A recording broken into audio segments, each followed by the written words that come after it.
Hey, so today we're going to talk about paddles. We're going to talk about length of paddles. We're going to talk about whether or not to feather the blade, and what I have my paddle set at and what Rod has his paddle set at. Keep in mind, we're beginners.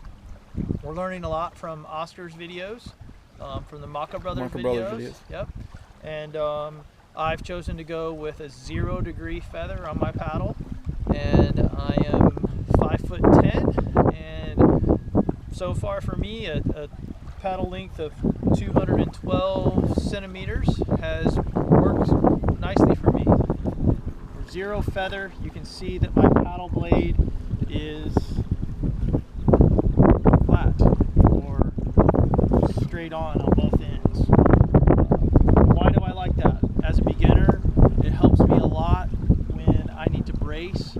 I don't need to think. I can react. I can put that paddle in the water and I can simply brace and not have to worry if, oh gosh, am I feathered? Because there's been times when I've tried a feather blade, I thought I was bracing, and I would put the paddle into the water and I'm putting the edge into the water, and instead of the blade face, which is what you need for balance, especially when you're in boat wake or in the ocean. So as a beginner, that's why I like 0 degree feather. This is something we learned from Oscar in his videos. So I'm setting my paddle at 212 centimeters in length. So that's right on the 2. And you can see with this notch here, even, that means 0 degrees feather. So tell me, so you got it on 213, yeah, there's the 3. And I like to paddle at 45 degrees feather. Feather right or left? Feather right. Okay. And that's what I like to paddle so you at. got it on the 3, lengthwise, and then you scrolled it to the 45 degree mark. Right, yep. And that's why we see the R. And that's where I like it. You know, after talking with a few people, they were like, hey, you know, it's fine to start with 0 feather. And this varies. I think you just have to try it yourself and just, you know, you started it at 45 or started at 0. And, you know, I've heard, oh, you should be at 90, you should be at 60, you should be at 0, you should be at 35. And for me, 45 feels pretty good right now. Okay. And really the only reason I started feathering the paddle is because I wanted to look like I knew what I was doing. Did you start at 0? I started at 0. Okay. And then I went to 15, then 30, then 45. When you first went to 15 or 30, 30 felt did like you have I to did think about it? I did 15 for about a week or 2, and then I did 30, and 30 felt like a lot. The first time I paddled with it, I slipped. I did fall over a couple times because I missed the brace. And then a couple of days later, I put it on 45, and 45 felt fine. After being at 30 for a bit, it wasn't a big jump to 45. Okay. Again, I don't know for sure. I don't know if anybody, you know, we've researched this pretty heavily online, and there are all kinds of opinions out there. So I think the key is just kind of find. Do you feel faster? Do you feel more efficient with a feathered blade? I feel like it helps me get a little better rotation, a little better trunk rotation with the feathered blade. Okay. That's what I feel like. But, you know, when we look at the video, I mean, you're probably getting as much or more trunk rotation than I am, and you have 0 feather.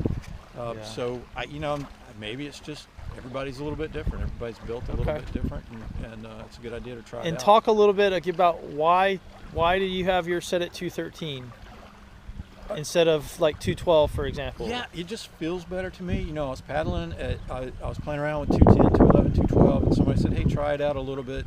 Somebody with more experience than me said, try it out a little bit longer. And why did they think that would help? They were just looking at my stroke and felt like the stroke would be a little smoother with a little longer paddle.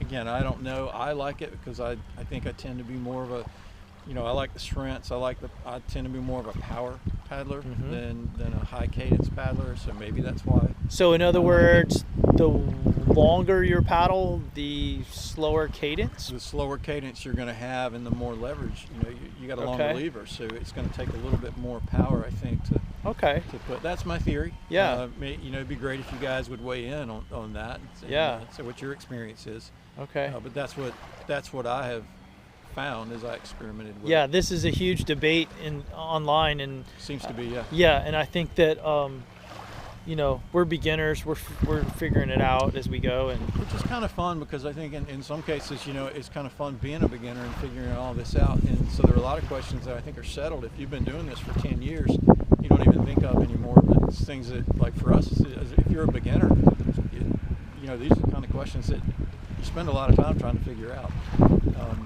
And the other thing too, that I think one of the most useful things I have done is putting the tape on the paddle.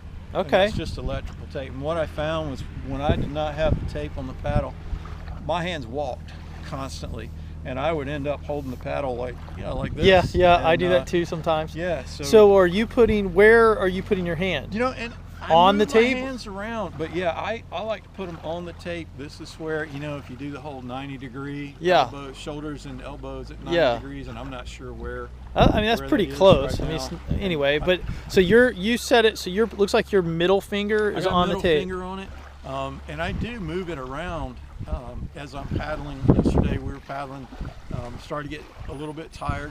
We've been going on for a bit, and I tend to move it in then.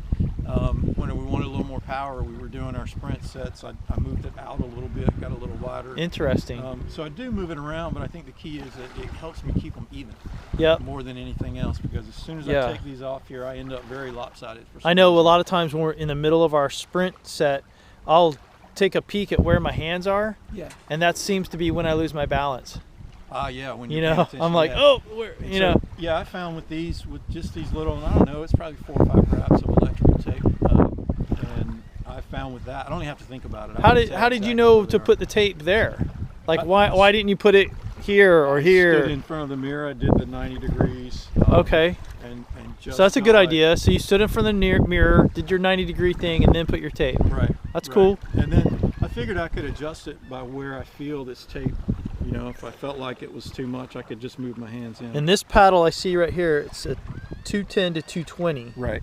And you've got yours at 213. So when it's set on 3, it's at 213. Okay. Yeah.